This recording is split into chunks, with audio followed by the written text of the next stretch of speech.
महाराष्ट्रातील एक असं गाव जिथे आजही घरांना दरवाजे नाहीत आणि दुकानांना कुलूपही नाहीत, तर हे गाव आहे अहिल्यानगर जिल्ह्यातील शनिशिंगणापूर। काही वर्षापूर्वी गावामध्ये प्रचंड जोराचा पाऊस पडला आणि नदीला मोठा पूर आला आणि त्या पुरामध्ये एक मोठा काळा दगड वाहत येऊन नदीच्या किनाऱ्याजवळ थांबला।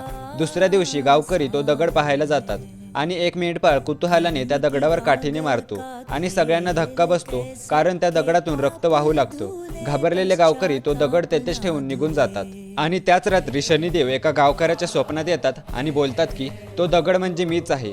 त्यांनी असा आदेश दिला की हा दगड गावामध्ये स्थापित करावा आणि त्याला छप्पर नसावे।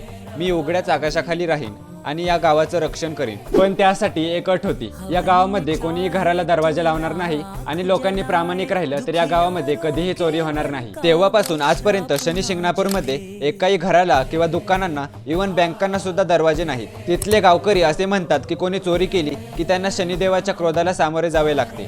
तुम्ही कधी शनिशिंगणापूरमध्ये गेला आहात का हे कमेंट करून सांगा आणि व्हिडिओ आवडला असेल तर लाईक करा आणि तुमच्या मित्रांना शेअर करा आणि अशाच माहितीसाठी आताच आपल्याला फॉलो करून घ्या।